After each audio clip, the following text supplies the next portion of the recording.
I don't see many good players in this Cameroon team. Harambee Stars should maintain that lineup if they are to still stand a chance against Zimbabwe and Namibia in November. Yesterday, had we taken our chances, we should have won the game. Who do you think was your player of the match? And who do you think was your worst player of the afternoon? Oh. Hello ladies and gentlemen, and welcome to another edition of Pulse Sports Recap. Mimi naitwa Mark Kinyanjui ama ukitaka Kinyawai as sports journalist, and I am joined by the one and only, the veteran, the guru, my mentor, Joel Omoto, my fellow sports journalist. How are you doing? I'm good, you? Mimi niko salama sana. Bado tuko in mourning bana. What happened jana against Cameroon, mazi? Well, watch out too. Some of us are still coming to terms. But result haikuwa mbaya if you ask me. Ukiangalia where we are coming from on Friday, ilikuwa ni mazishi. But this time round, much improvement. Tulipigwa tu na moment of quality, which I feel like was not bad. But that game was extremely frustrating for me, ukiniuliza, because of course we'll get to the lineup in a moment. What did you make of his profligacy in general? Well, it's surprising because when you see him at the club level, he rarely misses these chances. Is it because of the pressure of expectation for Harambee Stars? I don't know, because in Qatar what we see is something different. I mean, the Olunga we see in Qatar rarely misses chances, but the Olunga we see in Harambee Stars misses more than he scores. I don't know why, but overall I think yesterday we should have won the game had he taken at least 2 of those chances. I also saw in the second half he had a good opportunity that he missed. Another than drew a good save from Onana. I think he punched and the ball hit the post. Olunga had improved, especially early this year when he scored a hat-trick against Zimbabwe in the Four Nations tournament. I think he also scored against Seychelles late last year in the qualifiers. Again, he scored against Malawi in the Four Nations, and so we thought all this was over, but then now it comes to where it matters most, and he is going back to default settings. So perhaps it's something that we need to find out. What could be the problem when he gets to this stage? Is it the big stage? Does it affect him? Because he produces this for the club regularly, but for the national team, there's still some question marks. In a game like this, against a team like Cameroon, you don't get 2-3 chances every day. When you get one, you need to convert them. Given Cameroon scored through a moment of quality, that tells you the game was very tight. Harambee Stars had their passes on the game. And so had they taken their chances, especially early in the game, it changes the whole complexion of the game. If Cameroon wanted to stay tight and get a draw, if you score, they come out and play, and they give you opportunities to hit them on the counter and score a second and third goal, and we should have won comfortably. I mean, I don't rate this Cameroon side, to be honest. This is not the same Cameroon of yesteryears. Song, perhaps Mboma and things, people like those. This Eto team, perhaps if you take off 3 good players, Mbeumo, Onana, perhaps Basogog, Abubakar, I don't see many. Zangbo Ambisa. I don't see many good players in this Cameroon team. That's why Zimbabwe, I mean, they are able to get a draw against them, Zimbabwe for all the teams. So why can't Cameroon Kenya get a draw out of Cameroon, even if they're hosting their away, their home game away? I feel like yesterday, had we taken our chances, we should have won the game. But speaking of that, even if you look at the lineup, of course, after what happened on Friday, especially with regards to the fact that Patrick Matasi made 2 howlers that led directly to goals, he decided to revert to type. He fielded his strongest starting 11, in my opinion. Bano Mondi came into the lineup, who in my opinion is actually Kenya's best keeper at the moment.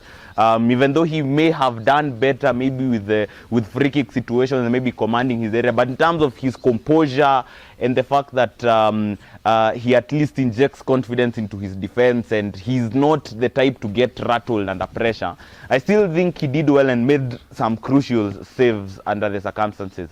And at the same time, he also brought Okumu, who played 90 minutes. Johnston Omuro was back in the lineup, his preferred partner. Anyembe played at right back but was subbed off by Omija, who also did well. Marcelo Evergreen on the right. Ronnie on the right wing did well. And John Avire impressed me because his aggression at least was allowing Kenya to push higher up, because his tenacity, work rate and aggression pins back their defenders. Was allowing Kenya to play with a more positive mindset, and they were winning more duels. They were winning more ground duels compared to the first game on Friday. What did you make of the lineup, and do you think Harambee Stars should maintain that lineup if they are to still stand a chance against Zimbabwe and Namibia in November? Yes, I think this Kenya's best lineup.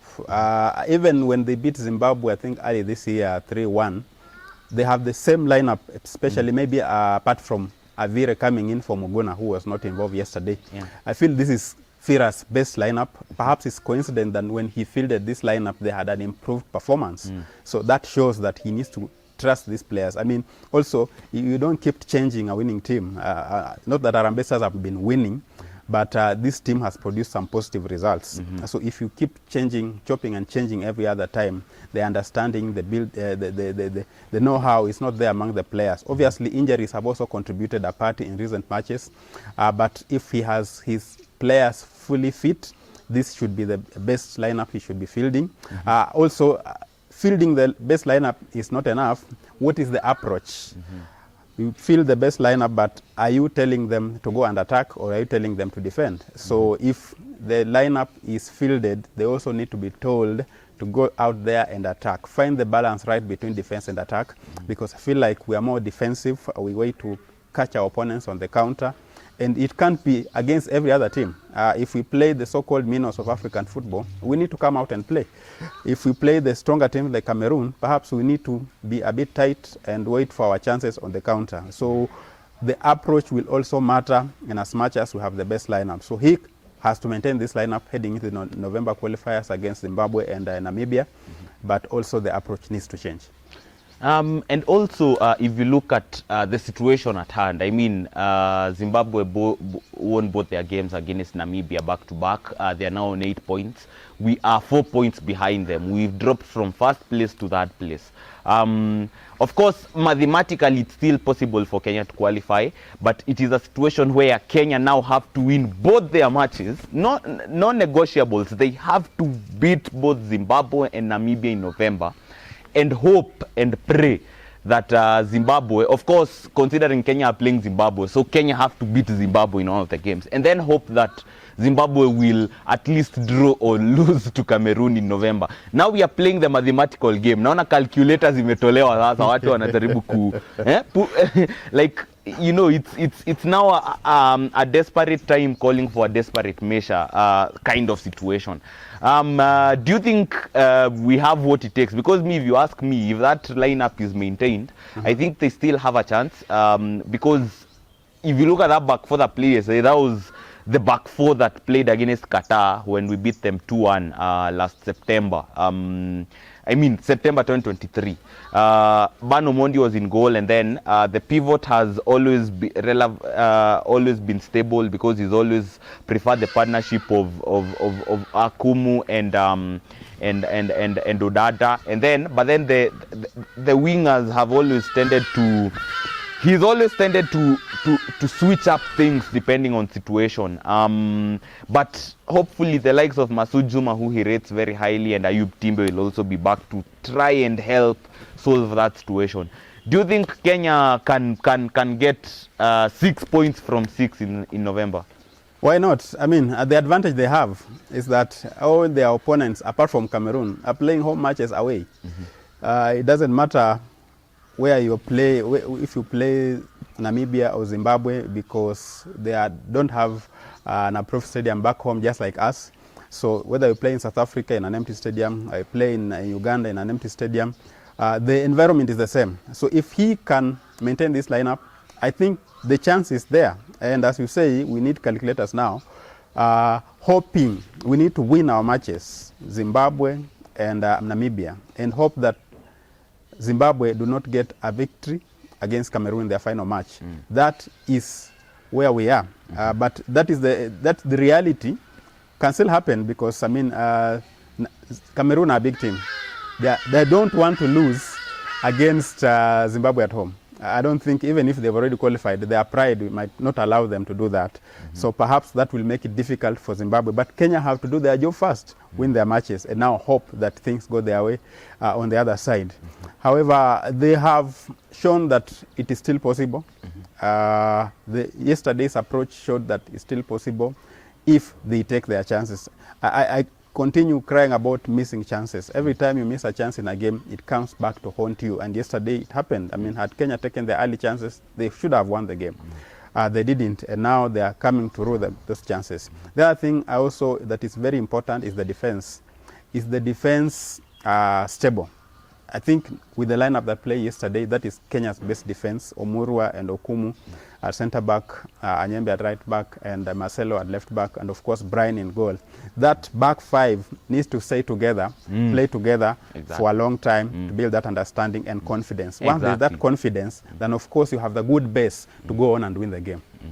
Okay, who was the best player of the match for you? Because for me, I think my best player of the match was Ronnie Onyango because of he was ever vibrant down that flank. Remember, going forward and in defense, he was offering defensive cover, and in attack he actually tried to threaten the defense. And remember, it was his shot that hit the bar at some point. I mean, that hit the upright at some point midway through the second half.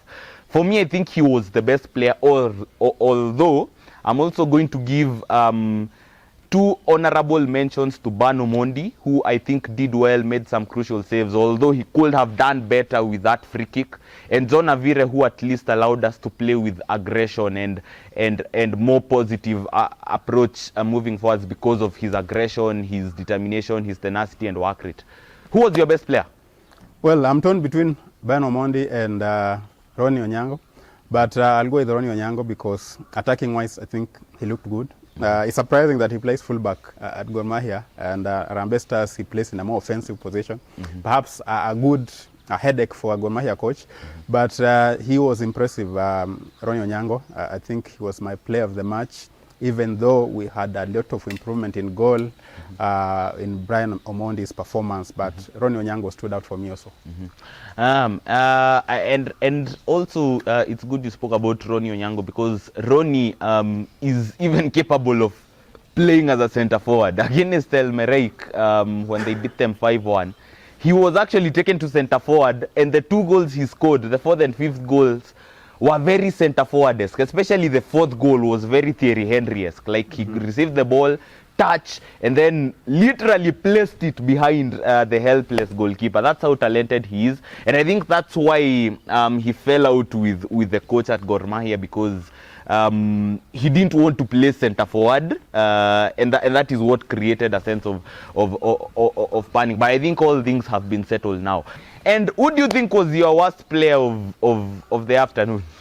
Oh, at the risk of being hammered here, but I think Captain Michael Lunga had his chances and didn't convert, and that cost us the game. So for me, he was the worst player of the match.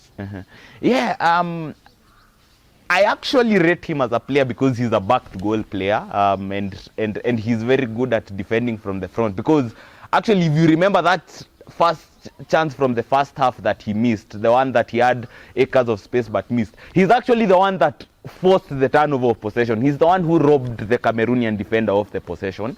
But then when he won the possession, I think ni kama aliangalia Onana akaogopa tena. Why can't you shoot on your right foot? I know you're left-footed, but come on bana. You had time and space to at least test Onana. Tumeonanga Onana pale Manu akiwa rattled na strikers you don't even expect to be rattling him.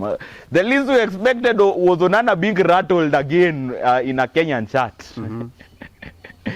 Yeah, but for me, I think he should have done better. I didn't say he played badly, but the fact that he missed 3 chances, I think he has to be the worst player of the afternoon. But this is nothing personal. It's just the way we feel based on the way we watch that game. So tusiende la kisama tuambiwe ati sijui ongea sasa. Of course, was winding up, I looked at the statistics and I actually saw that Kenya actually registered a higher expected goal ratio than Cameroon on the afternoon. That's how frustrating it was. So that means this was Kenya's game for the taking. But looking at the bigger picture, that performance at least gave me light at the end of the tunnel. At least I like the fact that they played with a more positive approach. They were not worried about Cameroon. At least they tried to give it a fight this time around, and we only hope that they are going to do the same, because Firat insisted that we judge the team after game week 6, because anything can happen in between and any team is capable of beating the other in this group. So I think that is the situation at hand, but we only wait and see. That has been all from us here at Pulse Sports Kenya. Keep it Pulse Sports, and I've been your host Mark Kinyanjui, or Kinyawai. And this is Joel Omoto. See you next time.